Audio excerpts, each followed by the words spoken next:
कई लोग तो ऐसे हैं उनको आज तक हनुमान चालीसा पढ़ना नहीं है, आज तक कोई चालीसा, चाहे गायत्री चालीसा हो, लक्ष्मी चालीसा हो, शिव चालीसा हो, पढ़ना ही नहीं आती, बस बैठ गए भगवान के सामने और पढ़ लिया आसन लगा के। नहीं नहीं नहीं, चालीसा पढ़ने का भी एक नियम है। अगर कोई लक्ष्य लेकर पढ़ रहे हो तो उसका एक नियम है। पूरी जिंदगी पढ़ते रहोगे तो भगवान की प्राप्ति नहीं है, पर लक्ष्य लेकर अगर पढ़ा है आसन से, जिस भगवान की चालीसा पढ़ रहे हो उसकी मूर्ति या उसका फोटो आपके सामने होना चाहिए। एक घी का दिया, अगर हनुमान चालीसा पढ़ रहे हो तो या तो घी का दिया जलाओ, वो भी गाय के घी का हो, भैंस के घी का मत जलाना। हनुमान जी कभी प्रकट नहीं होंगे भैंस के घी से। घी का दिया लगाइए अगर चालीसा का पाठ कर रहे हो हनुमान जी का। और बहुत ज्यादा संकट है, बहुत ज्यादा परेशानी है तो हनुमान चालीसा का पाठ करो तो तिल्ली के तेल का दिया लगाओ, काली तिल के तेल का दिया, तिल का तेल का दिया हनुमान जी के सामने आसन बिछाकर। बहुत तकलीफ है तो 3 पाठ प्रतिदिन करो और एक आसन से जितने समय, 9 बजे अगर आप बैठते हो पाठ करने तो 9 बजे ही बैठना है। 11 दिन तक प्रतिदिन 3 पाठ रोज करो। एक पानी का लोटा, कलश, तांबे का जल अर्थात तांबे का लोटा हो, स्टील का लोटा हो, तुम्हारे पास जो कलश हो उसमें जल भरकर, एक सिक्का उसमें पटक कर, एक लौंग पटक कर प्लेट से ढक कर रख दो और प्रतिदिन बस टाइम पर बैठकर पाठ करो। 11 दिन पूर्ण होंगे, जिस कामना से आपने पाठ करा है बस वो सिक्का, वो लौंग कलश में से निकाल लो, जल का आचमन करो और जिस काम के लिए करा है वो जल उस प्रयोग में ले लो। उस प्रयोग, किसी से बात करने जाना है तो वो जल पी कर जाइए, कोई से हाथ मिलाना है तो वो सिक्का, वो लौंग अपने हाथ में रखिए, अपने साथ रखिए। कई लोग कहते हैं हम तो बहुत दिनों से हनुमान चालीसा पढ़ रहे हैं, हम बहुत समय से राम रक्षा स्तोत्र का पाठ कर रहे हैं, हम बहुत समय से ये कर। अरे तो उसको नियम से तो करो। हनुमान चालीसा का प्रागट्य केवल एक दिल से की गई स्तुति। हनुमान जी महाराज की स्तुति, राम जी महाराज की स्तुति तुलसीदास जी ने केवल दिल से करी थी, केवल मन से। और ये नहीं कहते कि हनुमान चालीसा पढ़ोगे तभी भगवान, नहीं नहीं, आप दिल से अगर भगवान को पुकार लीजिए, आप दिल से पुकारो उसको, वो आएगा। नियम है महाराज, बहुत ध्यान दीजिएगा। पंचमुखी हनुमान का एक स्मरण, पंचमुखी हनुमान का एक भाव। महाराज जैसे बहुत ज्यादा तकलीफ अगर व्यक्ति को हो गई है, बहुत कष्टमय जीवन चल रहा है, हार गए हर जगह से और तकलीफमय जीवन चल रहा है, तो पंचमुखी हनुमान का एक शिव महापुराण का और स्कंद पुराण का एक बड़ा सुंदर मंत्र है। उस मंत्र को आप सब एक बार हमारे साथ में बोलें। ओम नमो हनुमते रुद्र अवताराय सर्व शत्रु संहारणाय सर्व रोग हराय सर्व वशीकरणाय रामदूताय स्वाहा।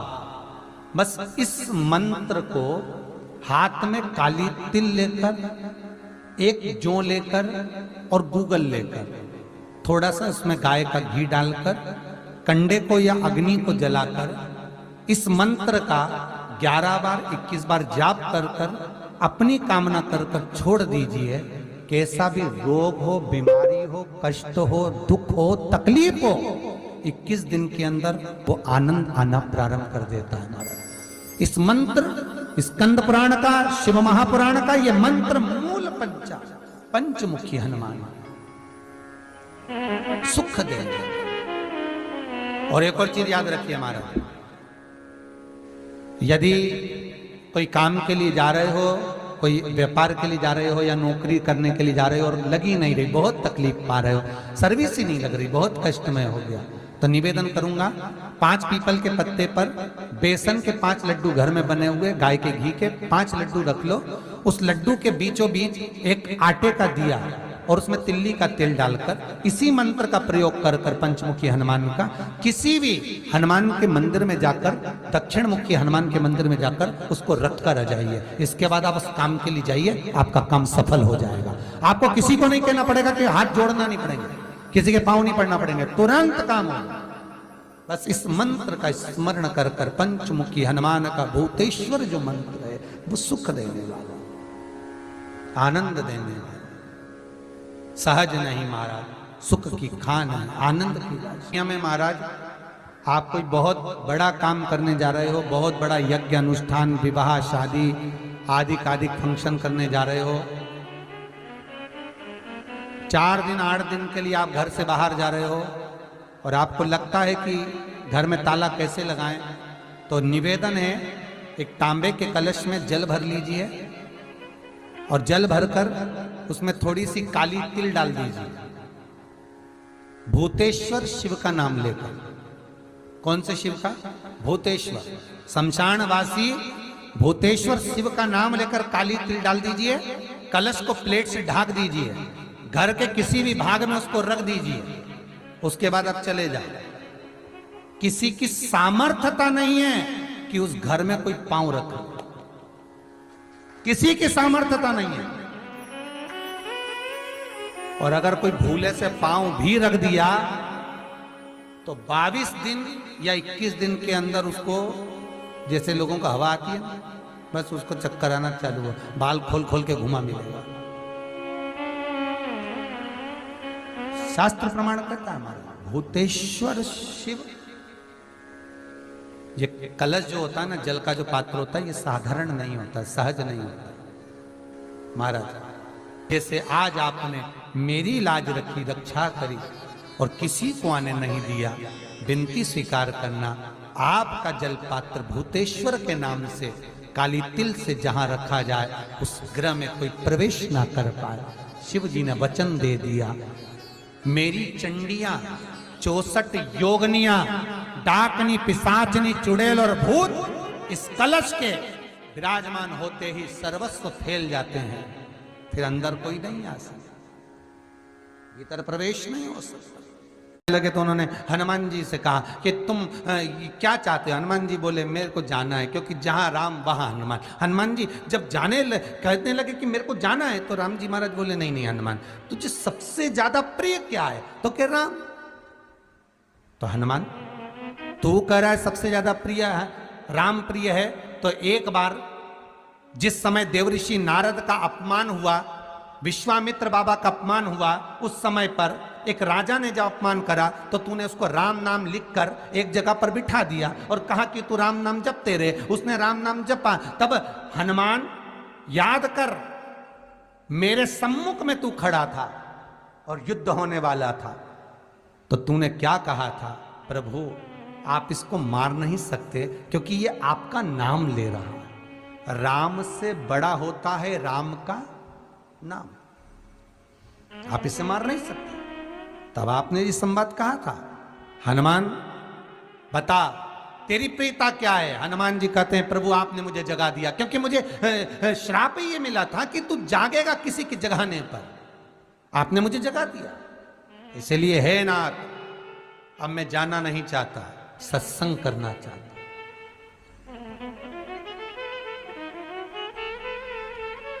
श्री राम जी का चरित्र है। अब मैं सत्संग करूंगा, भजन करूंगा, नाम जाप करूंगा। पर राम जी जानते हैं हनुमान से कहा, हनुमान मेरा जाने का समय आ गया, मुझे तो जाना पड़ेगा ना। सीता पृथ्वी में चली गई, मुझे भी जाना है। मैं सरयू के जल में अपने प्राणों को त्यागूंगा, मानव का शरीर है, इसको त्यागना तो पड़ेगा ना हनुमान। हनुमान जी बोले तो त्याग दो, त्यागने में क्या दिक्कत है, त्यागो आप तो। पर दिक्कत एक बहुत बड़ी है। तो राम जी ने जैसी कहा दिक्कत बहुत बड़ी है, तो हनुमान जी पूछे ऐसी कौन सी दिक्कत है? हनुमान जी के शब्द सुने तो राम जी बोले, जब जिस समय पर तुम सूर्य को निगल गए थे, इंद्र को क्रोध आया था और इंद्र ने तुम पर वज्र का जब प्रहार करा था, जब वज्र का प्रहार इंद्र ने करा तब तुम्हारा नाम हनुमान हुआ। तब सारे देवी देवताओं ने तुम्हें वर प्रदान करा। उस जगह पर यमराज भी खड़ा था, तो यमराज ने तुम्हें वर दिया था कि जहां हनुमान होगा वहां यमराज नहीं होगा। अब दिक्कत यह है कि मुझे प्राण त्यागना है और तू मुझे 1 मिनट के लिए नहीं छोड़े तो यमराज आएगा कैसे? दिक्कत वहां अड़ी पड़ी है।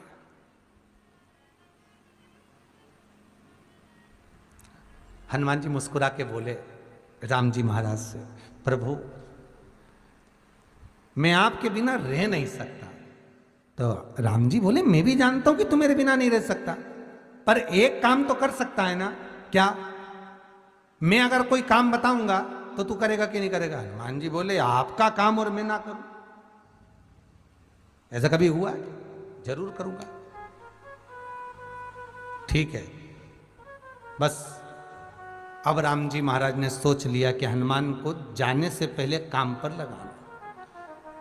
अब वो कौन सा काम था? बोलो रे भाई। हनुमान जी को कहां काम पर लगाया राम जी ने?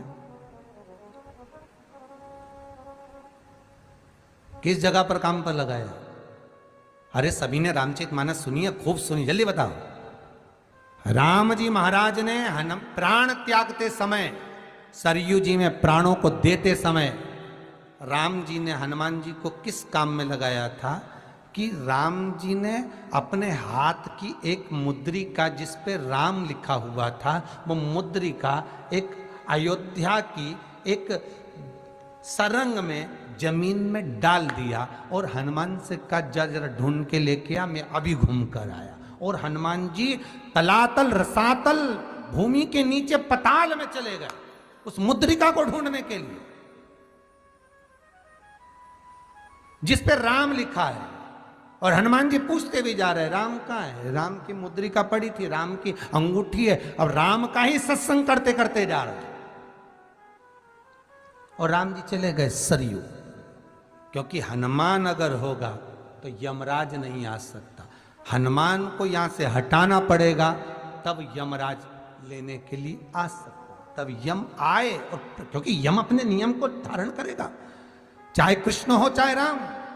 वही बात फिर याद कर लीजिए, अच्छा कर्म करिए, कर्म का दंड तो भगवान को भी भोगना पड़ता है। अगर कोई अदालत में केस चल रहा है, बहुत बड़ी समस्या में आप पड़ गए, बहुत बड़ा टेंशन बिल्कुल आकर खड़ा हो गया है, तो चंदन, एक लाल चंदन बाजार में मिलता है, पूजन वालों के यहाँ पूछना, लाल चंदन आता। वो लाल चंदन को घिस कर उसमें थोड़ा सा तिल्ली का तेल डालकर महाराज हाथ में चंदन को लेकर शिवलिंग पर लगाएं और बड़ के पेड़ के नीचे, बड़ के जड़ में जाकर बटकेश्वर महादेव का नाम लेकर उस चंदन को लगाएं। उसी चंदन का हाथ किसी रुमाल पर लगा लीजिए और उस रुमाल को जेब में रखकर कोई बहुत ज़्यादा दिक्कत और परेशानी है उस स्थान पर उसको लेकर बैठ जाइए। मन को भी शांति होगी, कार्य भी सफल होगा और सफलता प्राप्त होगी। बस तुमरुका जी का नाम का उसमें स्मरण करना है, कोई सहज नाम नहीं है। फिर निवेदन करूंगा, नारी अगर बच्चे को जन्म देती है और बच्चा 4 महीना 6 महीने तक गर्भ में रहता है, उसके बाद अवर्षण हो जाता है, तो एक नरियल पर, श्रीफल पर स्त्री के हाइट की, मोली, मोली मतलब नाड़ा जो हाथ में बांधते हैं, लच्छा, उसको नाप लीजिए और तुमरुका जी का नाम लेकर उस नरियल पर लपेट कर अपना नाम और गोत्र बोलकर शंकर जी के शिवलिंग के पास में जो जलाधारी होती है चारों तरफ शिवलिंग के पास में, वहां रख दीजिए। शिव के शिवलिंग का स्पर्श करिए, एक बेलपत्र उठाकर मंदिर की चौखट पर खा लो तुमरुका जी का नाम लेकर। महाराज होने वाला जो बच्चा है वो पूर्ण होगा, बीच में अवर्षण नहीं होगा, बच्चा समाप्त नहीं होगा महाराज, और स्वस्थ उत्पन्न हो। ये तुमरुका जी का नाम जीवन में सुख की अनुभूति कराने वाला है, आनंद की अनुभूति कराने। कई माताएं कहती है, गुरुजी हमने सफेद आंकड़े की जड़ बांधी और मान लो संतान हुई, और कई ऐसी हैं जिन्होंने बांधी और तो नहीं हुई है, तो उसके लिए भी ध्यान रखिएगा। 18 साल हो जाएं, 17 साल हो जाएं, 10 साल हो जाएं, 12 साल हो जाएं और घर में बच्चा नहीं है, संतान नहीं है, तो प्रयास करना सफेद आंकड़े की जड़ को लेना, तुमरुका जी का नाम लेकर 21 बार शिवलिंग पे से घुमाना, रजस्वला धर्म के 7वें दिन कमर पर बांध लेना और उसी दिन से एक पीपल का पत्ता मंगवाना, शंकर भगवान पर चढ़वाना और पीपल के पत्ते को गौ माता के दूध में उसको उकलवाना, ठीक है। उकलवा कर ठंडा करवा कर पत्ते को बाहर ठंडा करने में डाल देना। दूध जब ठंडा हो जाए हथेली पर उस गिलास को रखना और भगवान शिव का तुमरुका जी का नाम लेकर उसको पीना चालू कर देना। लगभग 8 दिन 15 दिन उस दूध का पान कर कर फिर विश्राम करें। महाराज संतान की प्राप्ति अवश्य होगी, संतान अवश्य प्राप्त होगी। पीपल के वृक्ष में स्वयं मेरे भगवान शिव आनंद वास निवास करते हैं। बाबा भोलेनाथ स्वतः निवास कर रहे हैं। केवल एक पीपल के वृक्ष में कितना सुंदर लिखा पद्म पुराण में कि 52,000 ब्राह्मण का एक साथ निवास पीपल के वृक्ष में होता है। एक साथ निवास। शंकर का एक अवतार श्री हनुमान जी महाराज है। हनुमान जी महाराज को 3 तरह की माला समर्पित होती है। एक आंकड़े के पत्ते की, दूसरी बेलपत्र के पत्ते की, तीसरी पीपल के पत्ते की। ये 3 तरह की माला जब शंकर हनुमान जी महाराज को समर्पित होती है। आंकड़े की माला महाराज, आंकड़े के पत्ते की जो माला होती है ये माला कार्य की सिद्धि के लिए होती है। इसमें एक एक आंकड़े के पत्ते पर सीताराम लिखा जाता है। मात्र एक पत्ता ऐसा होता है जिस पत्ते पर सीताराम नहीं लिखा जाता। 108 पत्ते में से एक पत्ता, बस उस पत्ते को हथेली में रखकर उल्टा हाथ आपको रखना है और अपनी कामना कर कर उस पत्ते को बांध देना है।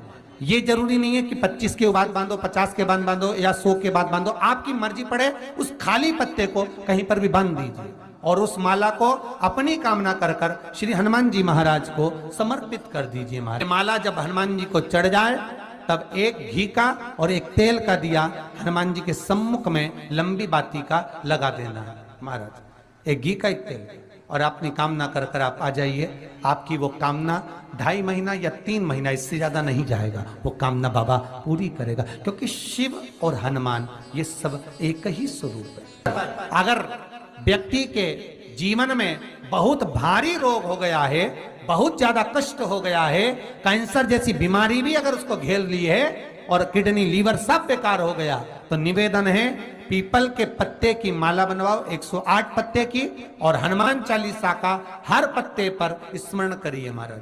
आप हनुमान चालीसा पढ़ते जाओ, माला में गांठ लगाते जाइए, और वो माला जो व्यक्ति कैंसर से पीड़ित है हाथ का स्पर्श कराइए और शंकर को चढ़ाइए। केवल अष्टमी तिथि के दिन ये माला समर्पित होना चाहिए, शुक्ल पक्ष की अष्टमी के दिन। आप 2 या 3 अष्टमी को कर कर देखिए, अपने आप दवाई लगना प्रारंभ होगी। कैंसर जैसा रोग भी धीरे धीरे समाप्ति पर आएगा महाराज। पर करना शुक्ल पक्ष की अष्टमी को ही महाराज। कोई बच्चा एग्जाम में बैठ रहा है, सीए की पढ़ाई कर रहा है, कोई बहुत बड़े एग्जाम में बैठा, पास हो ही नहीं रहा, बहुत हार गया, बेलपत्री की माला चढ़ाई। पर बेलपत्र की जो माला है वो केवल प्रदोष पर चढ़ती है श्री हनुमान जी महाराज। आप बेलपत्र की माला चढ़ाओ, 108 बेलपत्र आप श्री शिवाय नमस्तुभ्यम मंत्र का जाप कर कर गांठ लगाकर भगवान श्री हनुमान जी महाराज के सामने पहुंचकर माला को सीधी रखकर, जो व्यक्ति एग्जाम में बैठ रहा है, नौकरी के लिए, अन्य पढ़ाई के लिए, अगर कंपटीशन एग्जाम में भी बैठ रहा है, तो माला को हनुमान जी महाराज, और हनुमान जी कौन से होना चाहिए? पूर्वमुखी। हनुमान दक्षिण मुखी नहीं चाहिए, पूर्व में जिन हनुमान जी का मुख हो वो माला ऐसी समर्पित कर कर हनुमान चालीसा का पाठ कर कर 3 बार स्मरण कर कर माला श्री हनुमान जी को पहना दीजिए। ऐसा कोई एग्जाम नहीं जिसमें से आप निकल ना पाए महाराज, पर करना आपको पड़ेगा। प्रदोष का दिन होना चाहिए,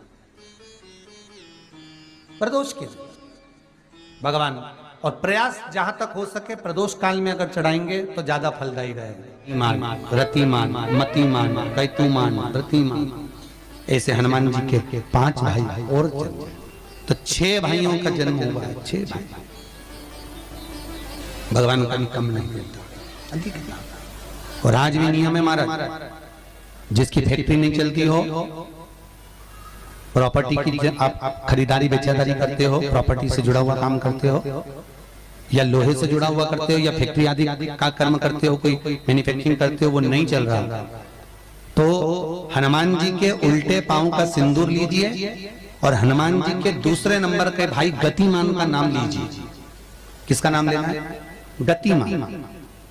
गतिमान का नाम लेकर फैक्ट्री के बाहर या फैक्ट्री पर एक स्वस्तिक का निर्माण कर दीजिए, हनुमान जी के उल्टे पांव के सिंदूर और गतिमान का नाम लेकर।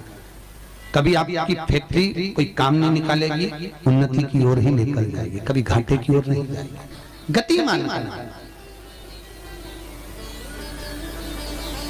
रतिमान, केतुमान, मतिमान, ये जितने भी नाम है हनुमान जी के भाइयों के, ये सब कल्याण करते हैं। एक एक नाम कल्याण करते हमारे, एक एक।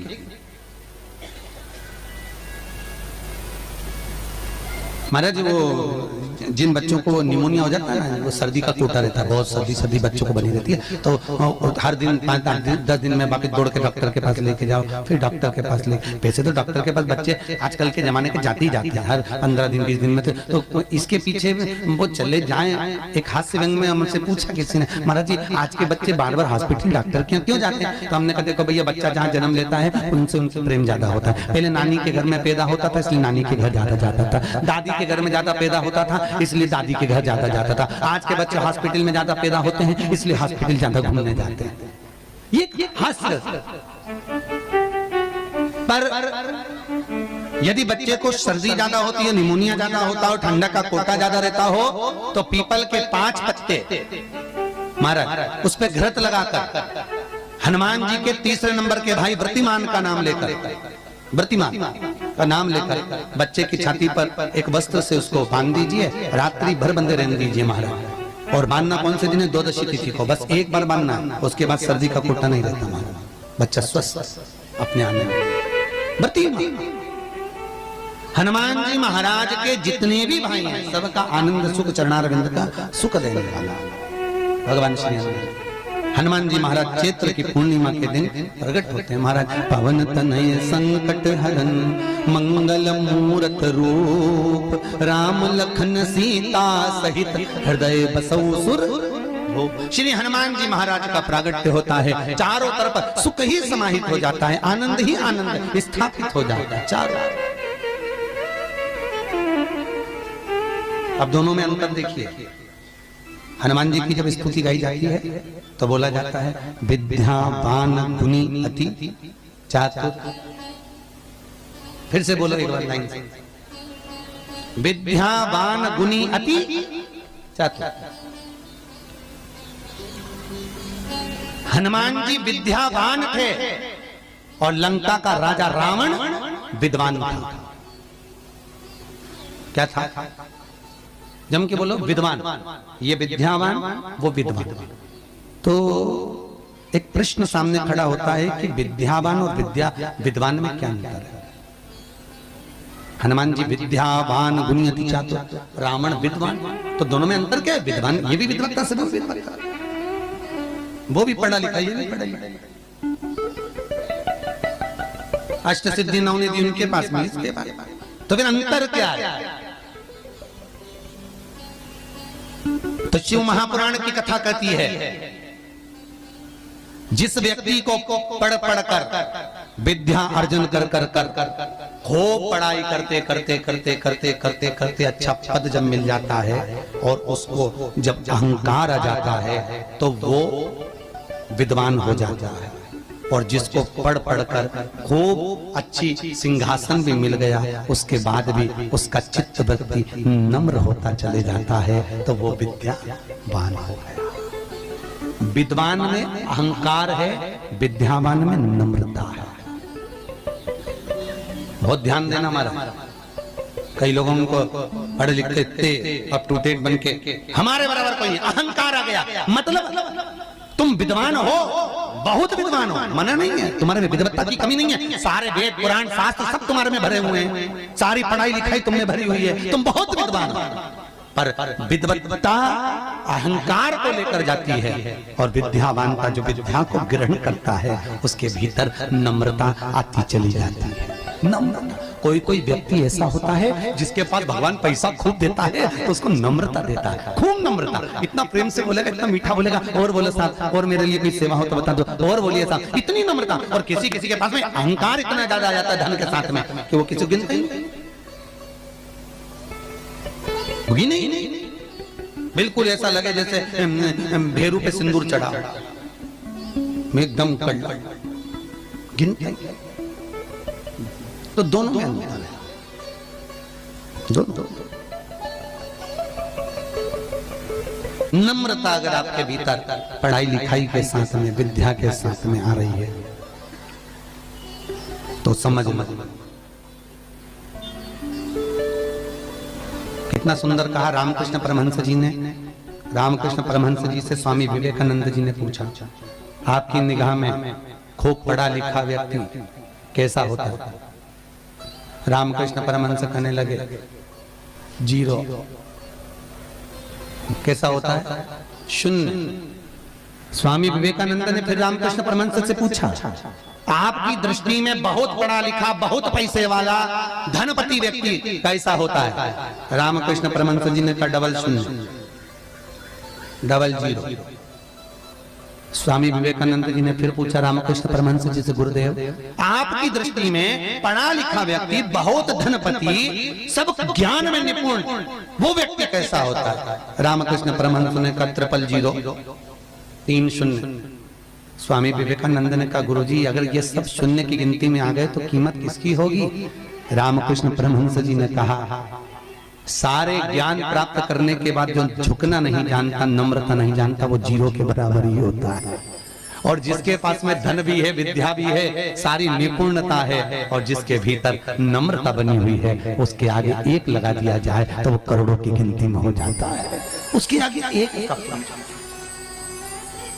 कई लोग बड़ी अभिमतता में जीते, मैं मेरे बराबर कोई नहीं।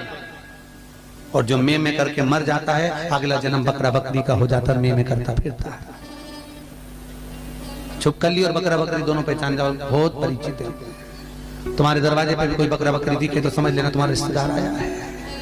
मैं करके मर गया, मेरा घर, मेरी परिवार, मेरा कुटुंब, मेरी घर, मेरी गाड़ी, मेरा बंगला, मेरा मेरा मेरा करके मरा, बकरा बकरी। मैं तत्व में अभिमतता।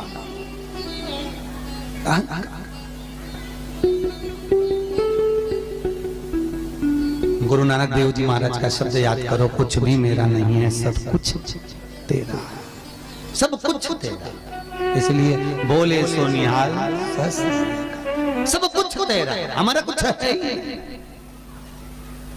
हमारे भीतर कुछ है तो वो परमात्मा। हनुमान जी महाराज प्रकट हुए और अष्ट सिद्धि, कितनी? अष्ट सिद्धि, नवनिधि। कितनी निधि? 9 निधि हनुमान जी के पास में थी। अष्ट सिद्धि 9 निधि, और उस 9 निधि में सबसे ज्यादा सुंदर निधि जो दुनिया के हित की है वो है नील निधि। कौन सी निधि? 9 निधि में से एक निधि का नाम है नील निधि। अष्ट सिद्धि नव निधि के दाता, असबर दीन जानकी माता, राम रसायन तुम्हारे पासा, सदा रहो रघुपति के। आज तुम लोगों ने पुण्य करा होगा, शनिवार के दिन, पूर्णिमा के दिन तुम्हें अष्ट सिद्धि नवनिधि मिल गई। आज किस्मत वाले हो गया, भाग्यशाली।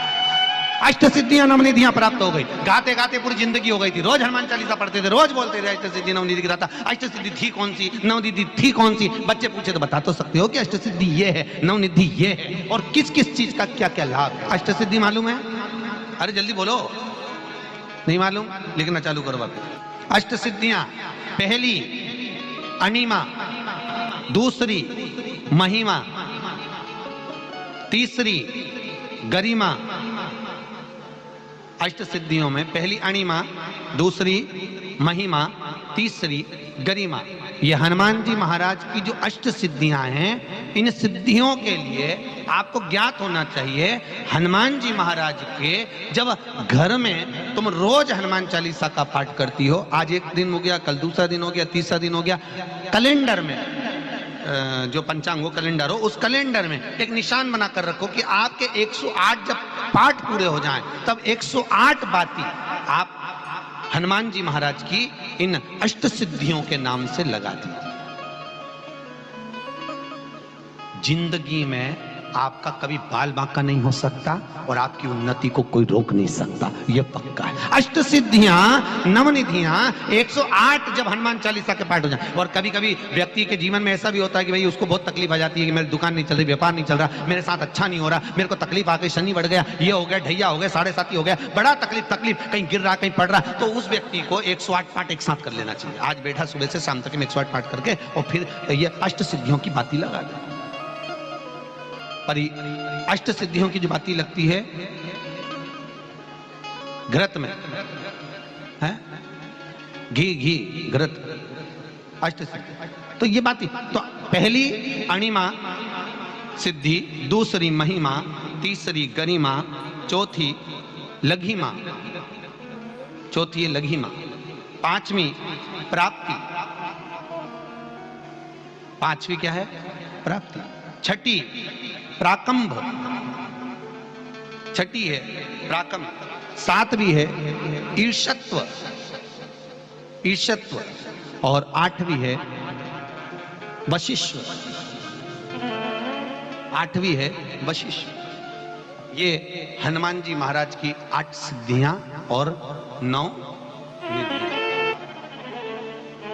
पूरी हनुमान चालीसा की एक एक चौपाई में एक एक चीज से एक एक बीमारी का इलाज है, एक एक बीमारी का। महाराज हनुमान चालीसा की एक एक चौपाई से एक एक बीमारी का। हमारे जीवन को हम चौपाइयों के क्रम से एक एक शब्द का भान करें कि वो उससे हमें प्राप्ति क्या है। अष्ट सिद्धि नवनिधि किस जगह पर स्कंद जी दे रहे हैं? नवनिधियां जहां पर सेतु बंद हुआ, जहां पर सेतु, तो आप रामेश्वर जाएं, पुराने डाकघर के पास में आज भी 9 शिलाएं नवनिधि के लिए स्कंद देव ने वहां विराजमान करी थी। वहीं हनुमान जी महाराज ने जलपान करा था, वो स्थान आज भी विराजमान है। आज